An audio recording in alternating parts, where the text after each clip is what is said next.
first to why we're here and the context that is important.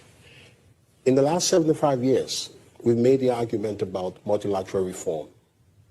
Somebody has not heard that argument.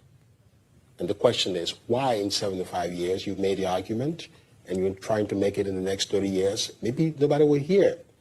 Maybe the context in which we're making the argument is not being pressed enough. We're making it in the context of, either increases, small reforms. I say no. Let's step back. Let's go back to the foundation of Bretton Woods. This is multilateral fundamentalism. In 1945, we established the United Nations, the World Bank, and the IMF. Why? Because we did not want another Adolf Hitler, and we did not want global wars. So we launched a phase where we strengthened democracy and we entered the Cold War. That was then. 75 years after that, not even 75, 44 years after that, in 1989, the Berlin Wall fell and communism collapsed. In those 44 years, China lifted 600 million people out of poverty. China was the last preserve of a communist country. In those same years, Africa put millions of people into poverty. You're standing at 1989, China lifting people out of poverty, and Africa having more people in poverty. Beyond 1989 to now, China moved more people out of poverty.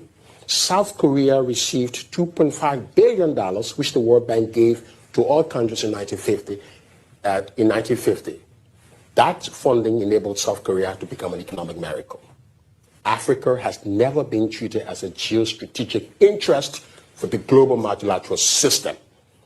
So when you come to your question of capacity, business environment, then we look at Africa. Oh, the capacity is weak. They don't have he was talking about infrastructure. McKinsey wrote a report that says there are two issues with infrastructure in Africa.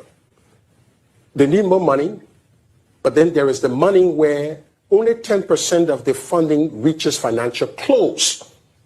So you don't have more money, but of the money you're having, 10% of the infrastructure projects are reaching financial close. Who's solving that problem?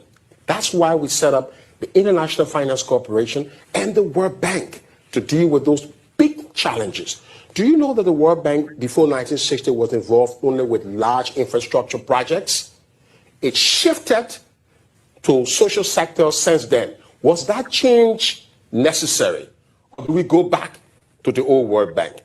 The question is, to answer these questions, you have to look at this broader context. Because as we speak right now, Africa needs $2.4 trillion between 2010 and 2020 and 2030 for climate finance. You were talking about IDA of 93 million. Now put that scale together. IDA 93 million, 2.4 trillion. Africa needs 100 billion to close the infrastructure gap. So you have to present to the G7 and to the multilateral community that the reforms we're talking about are not sclerotic small pieces. We have to go back to 1945. Africa, the Cold War that we succeeded in, right, the Soviet Union collapse, came at the expense of Africa. That is what the G7 has to believe, that we paid the price. Between 1945 and now, the West destroyed the climate, and Africa is needing $2.5 trillion to restore itself. Look at that inequity and that imbalance. When you present the argument in that way, then people say, well, we go back to the foundation of multilateral fundamentalism. Then increasing IDA becomes a matter of urgency. And so the context is important as the argument of how we reform the bank rules, ending poverty and sharing prosperity. How do you end poverty? Do you end poverty by the bank going to do social protection? Or do you end poverty by closing the infrastructure gap so that companies can move and provide jobs for people in Africa?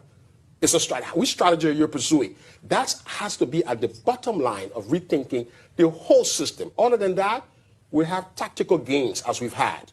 Either we'll move from 93, it'll go 20%, 30% up. That's a tactical gain. What you need is a strategic, geostrategic approach to look at this. Now, coming specifically to your question about capacity, yes. The argument is that do countries have the absorptive capacity? That's a legitimate argument. But what do we do to enable countries to get the absorptive capacity? So I just made an example of McKinsey study. They're saying countries cannot absorb the infrastructure flows because projects are failing. They can't do bankable projects. They're not able to pipeline. So that's the big problem there. They're losing 80%. How do we sit with countries to achieve that? That's why we have a private sector wing at the World Bank. That's why we have IFC. What is IFC doing along with the bank to resolve the capacity issues?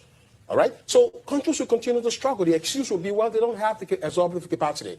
Either, in my constituency in the World Bank, for example, I think we have around 25 billion of unspent IDA, even though all countries need more money. We're looking for more IDA resources, and countries are not moving, are not disbursing enough. What is the reason? Some of it is bank rule, some of it is country rule. Let's bring that to this holistic table and have the conversation. Liberia is a green economy. Liberia has received no support from the international community for its greenness. How can we be serious? So right now, the other day, the president encouraged us to sign into a 50 billion pact with the UAE. UAE is establishing a 50 billion fund. They said, look, you are too green. We want to do our development. We want to leverage your greenness. And so we want to pipeline some projects so that at least we'll be able to give you 500 million or 1 billion to do your infrastructure, because the West has already developed, and maybe UAE wants to go to the West. So they will pollute and we will help them pollute because we have the forest. That is the conversation of the Paris conversation. But where are we going with that? So this is an exciting, interesting conversation to have here at the margins of the World Bank. But I think we have to be serious.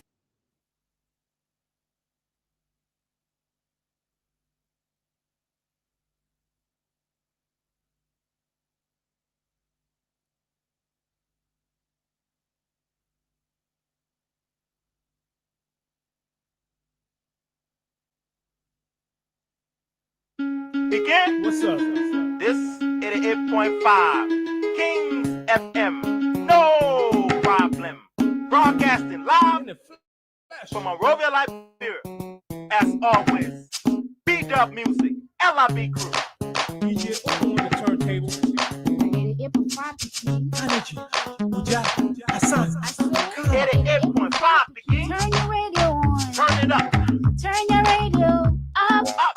We got the tracks right here that make y'all wanna jump. Jump. Make you shake that to my yeah. Smile and wave your hands in the air. Boogie down from the country to the town. We got that brand new sound. It's going down. Fatuma said them they go, Massa go by here. 88.5. Alice, throw away your malice. You are for member. Hot tamales. Hey, get you fun, get sorry. So my people, I tell you, don't worry. If you know what I know, you know what